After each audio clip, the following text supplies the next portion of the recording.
Home made cheese స్ట్రెచీగా ఫ్రెష్గా మనమే ఇంట్లో తయారు చేసుకునేది ఎలా అనేసి నేను ఈ వీడియోలో చెప్తాను. So welcome back to our channel the desert Dazzle.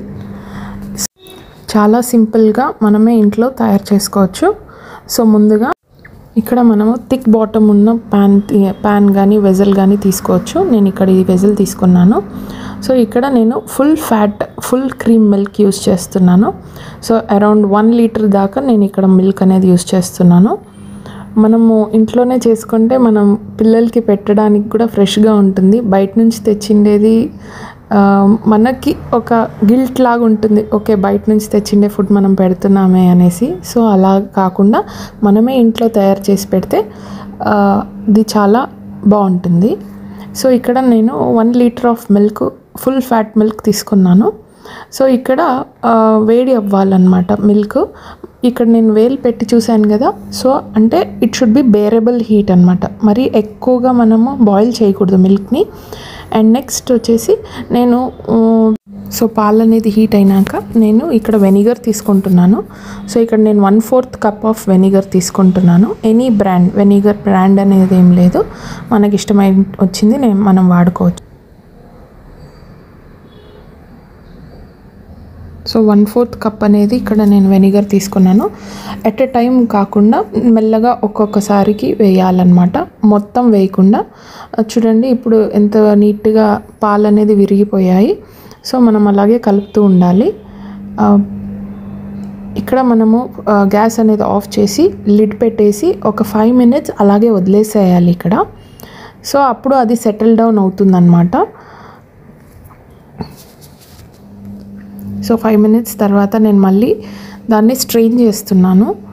So పాలనంతా strain చేసేసి నేను చాలా వాటర్ అంతా ఏమీ లేకుండా మనము గట్టిగా ఒత్తుకోవాలన్నమాట. మనం ఇక్కడ మస్లిన్ క్లాత్ కూడా యూస్ చేసుకోవచ్చు, మన ఇష్టము. నేను ఇక్కడ స్ట్రెయినర్తోనే వడగట్టేశాను. సో ఇక్కడ నేను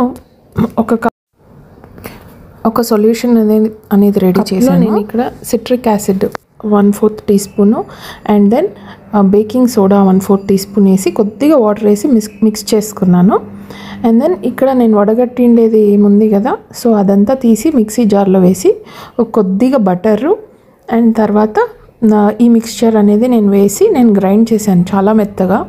అండ్ ఇక్కడ మనం వాటర్ అన్నా వేసుకోవచ్చు, లేదంటే మిల్క్ అన్నా వేసుకోవచ్చు, మన ఇష్టము. సో ఇప్పుడు చీజ్ అనేది రెడీ అయింది. దీన్ని సెట్ చేయడానికి కోసం మన దగ్గర ఈ మోల్డ్సే ఉండక్కర్లేదు. మనం ఒక స్టీల్ బాక్స్ కానీ లేకపోతే ప్లాస్టిక్ బాక్స్, మనకి ఏ షేప్లో కావాలనుకుంటున్నామో ఆ షేప్ది బాక్స్ తీసుకున్నా సరిపోతుంది. సో ఇక్కడ నేను 2 ఉన్నాయి, నా దగ్గర సిలికాన్ ఒక మోల్డ్ ఉన్నింది. సో ఇది ఈజీగా ఉంటుంది అనేసి నేను ఇది వాడాను. అండ్ దెన్ ఆల్మోస్ట్ ఒక 1 to 1.5 hours నేను ఫ్రిడ్జ్లో పెట్టాను ఆ చీజ్ అనేది. సో ఇప్పుడు మంచిగా సెట్ అయ్యిందనమాట. సో ఇప్పుడు తీసి నేను చూస్తున్నాను ఎలా ఉంది అనేసి, స్ట్రెచ్గా వచ్చిందా లేదా అని. సో బ్రెడ్ అనేది టోస్ట్ చేసి నేను సింపుల్గా టోస్ట్ చేసి ఇక్కడ చూశాను. మీరు ఇక్కడ చూడొచ్చు మన చీజ్ అనేది ఎంత స్ట్రెచ్గా వచ్చింది అని చెప్పి. సో ఈ చీజ్ అనేది మనం ఏ రెసిపీలో అయినా వాడుకోవచ్చు. If you like this video, please do like, share and subscribe to my channel. Thank you. Bye bye.